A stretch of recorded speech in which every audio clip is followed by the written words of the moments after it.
Dad gave my spoiled brother $120,000 for med school but refused to help my business. Now they're begging for money, claiming my brother's life is in danger. Hi, so before I get into what happened, let me just tell you guys a bit about my family so everything makes sense. I, 21M, come from a broken home, unfortunately. My parents divorced when I was in middle school because my dad had an affair with his secretary. Of course, I found out about that much later, when I was a little bit older. But the problems in my parents' marriage had always been there. And even as a child, I had picked up on the tension that always seemed to be there. They were together but I could tell that they were not really in love and there was definitely something off. When I saw other parents with their children, I could tell that they were a happy family but that was not the case with my family. I also have an older brother and one might think that coming from a broken family would have made our relationship stronger but that's not what happened. No, unfortunately, my brother is a jerk, and for some reason, he always seemed to have it in for me. Right from when we were kids, he tried to put me down all the time and would bully me relentlessly.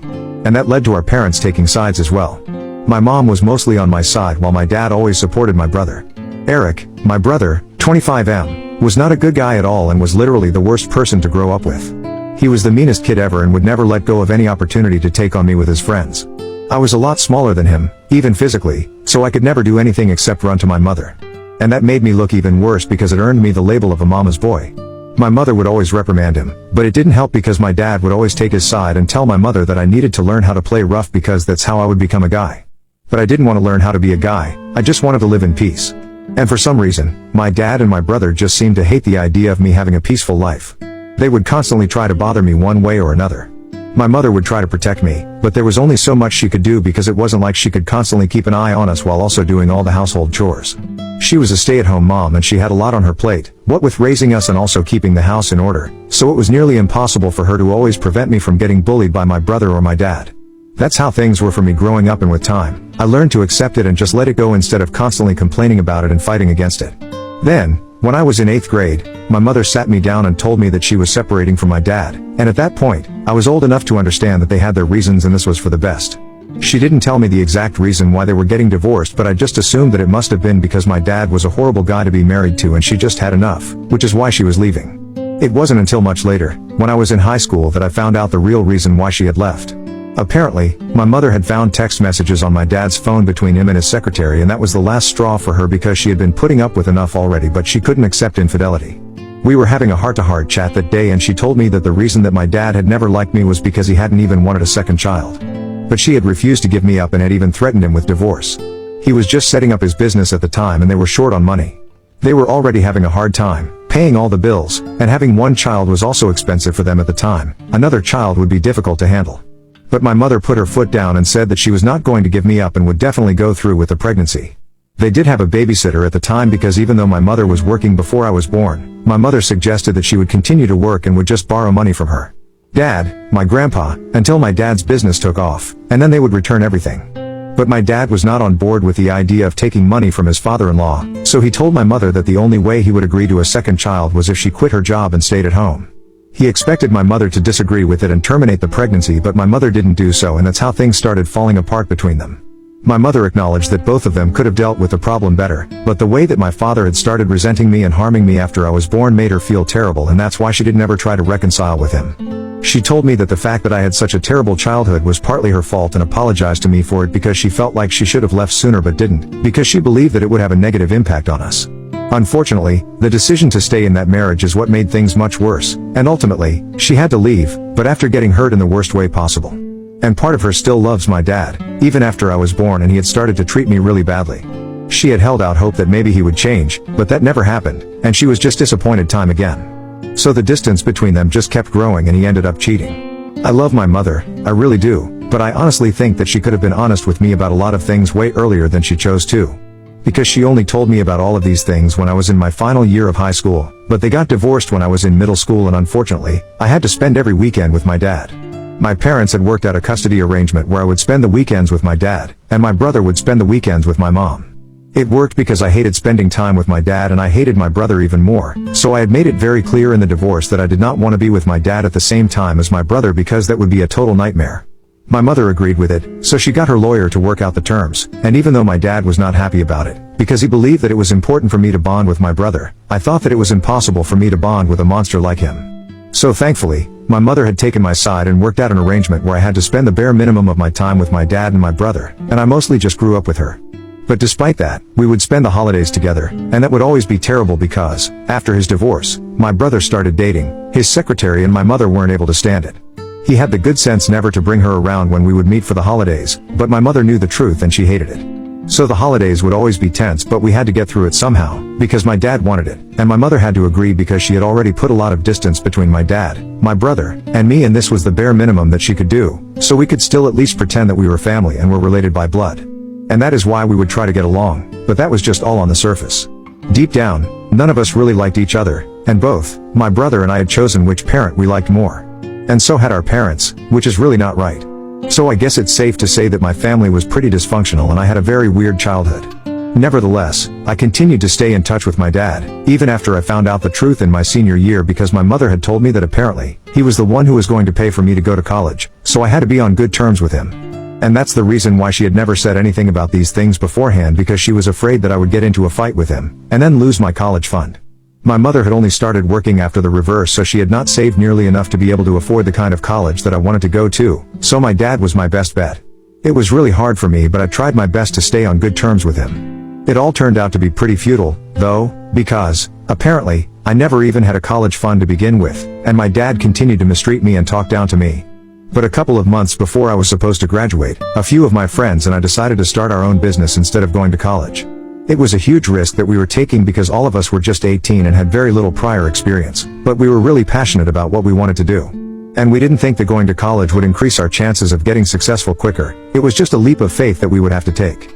I was the one who had the idea of starting our own business, and even though we were just joking about it, at first, we quickly made up our minds that this was what we wanted to do. It was going to be a clothing and accessories business because we kind of wanted to revolutionize the space, since most of the clothing and accessory stores in our neighborhood were mostly either mass-produced products from big corporations or small businesses that didn't really understand how teenagers wanted to dress and look. So my friends and I had been having a really difficult time finding stuff to wear that we could be our authentic selves in, and we got stuck wearing either really old stuff that we had to thrift or ended up looking like our dads. We had been joking about it, but it occurred to us that a lot of other people our age might have felt the same way, so that's how our brand was born. And I'm proud to say that we have expanded considerably since then, and I'm glad that I took that risk without bothering to go to college, because I think we did pretty well for ourselves. It was me and 3 of my friends who brainstormed for months and came up with a business plan. It was already decided that the 2 of us would try to design the clothes, which would not be difficult, since most of us were already pretty good at art and stuff like that and were interested in fashion. And the other 2 would focus more on the business aspect of things. So I was supposed to start looking for investors, which was going to be difficult because we were just a bunch of 18-year-old teenagers with barely any experience and no college degree. We didn't have a fashion degree and neither did we have a business degree, all we had was passion. It sounds idealistic, but we were stubborn and had already made up our minds. For a few weeks, I didn't tell anybody about this, but then I couldn't keep it a secret from my mother any longer, so I told her everything. She was kind of nervous about it at first and insisted that I at least go to college and get a degree, but I told her that I was really sure about this and I just wanted her to support me. So she came around, but she told me that it would be very difficult to make my father agree to help me out with this because he already didn't like the idea of guys having typically feminine interests, and if you found out that I was dabbling in the fashion industry, he would probably never speak to me again. But I needed money and my friends and I were being declined by every investor. Most of them didn't even entertain a meeting with us before saying no because nobody wanted to bet on us, and understandably so. The only people who would even touch our business would be friends and family, so that's who we had to rely on, and I understood that very quickly. So about 2 months ago, before I was supposed to graduate, I decided to talk to my father about money for my business. My friends had already spoken to their parents and everybody had agreed, albeit after a lot of pleading and begging, to invest in our business and help us out. But my dad would be the toughest nut to crack, and I already knew it. Of course, first, I had to tell him that I hadn't applied to any colleges at all because my friends and I had started working on our own brand, and that's what we wanted to go ahead with, and that's what I needed my college fund money for. When I first told him about it, that I was not going to college, he didn't seem to care and said that he was fine with whatever I did. But when I told him that I would need the money from my fund to fund my startup, he told me that he didn't have any money set aside for me because he was serious, not even kidding about not caring about what I did. That was when I found out that I never even had a college fund to begin with because everything that he had already spent on my brother who went to medical school. My brother started 4 years before me and I knew that he went to medical school. I also knew that it would be expensive, but I figured that my dad's business was doing well, so he would of course be able to pay for both my brother and I to go to college. What I didn't realize was that my brother was not just taking money from my dad for school, he was also taking loads of money from him otherwise to have a fun lifestyle when he was supposed to be studying to become a doctor, and my dad was happy to help him. He told me that he had written a check to my brother around the time that he left for medical school and given him his entire life savings that he had been setting aside. It was a huge amount, almost $120,000, and he had just given it all away. Since then, he had been living off of his salary, and he didn't mind it one bit. He had also assumed that I would not be going to college, something that he was right about, but for all the wrong reasons, which is why he had never bothered to save for me or even tell me that I didn't have a college fund. He explained to me that day that he just believed that Eric was his brighter son, and he had never expected that somebody as stupid as me would even bother to want to go to college, let alone get in anywhere. And I had proved him right by not applying, and deciding that I was going to start a business because apparently, this is exactly what he had expected of me. I thought that he was kidding or something, but after a few minutes, I realized that he was being serious, and he had actually given his entire life savings to Eric to spend. And he had nothing for me. I completely flipped out at him, because not only was I upset that he didn't even think to set aside any money for me, he had called me stupid and had called Eric bright. That day, I finally let loose and told him exactly what I thought of him because I just couldn't take it anymore. I had expected him to help me out, just a little, and I was going to pay him back once my business started making money, but he couldn't even do this much for me because he was just that selfish and hated me enough. I was inconsolable because even though I had always known that my dad didn't like me and he liked Eric way more, I hadn't seen this coming. We got into a massive fight, and that was pretty much the last day that I spoke to my father because, after that, I had nothing left to say to him. During the fight, we had pretty much said everything that we had to say, and there was nothing more to add to it. I decided that I was not going to see my dad ever again, and he was fine with it because he realized that no matter how much he wanted to, I was not going to turn out like Eric. After that, I pretty much just moved in with my mom, and it was hard to let my friends down and tell them that my dad would not be giving us money to start the business, but they understood. My mother was the one who helped me out. She gave me some money herself and borrowed the rest from my grandparents, something which I had been trying to avoid because they're old and I wanted them to save money for emergency medical expenses or whatever. They were glad to come on board as investors and mentors, and I'm happy that they decided to bet on me. I'm also pretty sure that they are glad that they decided to do that because our brand is doing great and we are as profitable as it can get. We are pretty popular among teens, and it's really difficult to believe how hard we had to work to get here and how far we have come, but it's true. So, I would say that my brand is a lot more successful than my dad's business, and I'm sure that was a bitter pill for him to swallow. But fast forward to 2 weeks ago, something weird happened, and my dad called me up after almost 3 years of not talking to each other. And surprisingly, this call was about Eric because he had bad news for me. He started off by congratulating me on the success of my business. I thought that he would finally acknowledge how wrong he was, but he told me that they actually needed my help. He said that Eric had completed his residency recently, but he was in huge trouble, because he had started gambling when he was living away from home, and my dad recently found out that he was in debt. It was not even a small amount, a significant amount of money, and he had people looking for him because he needed to cough up the money.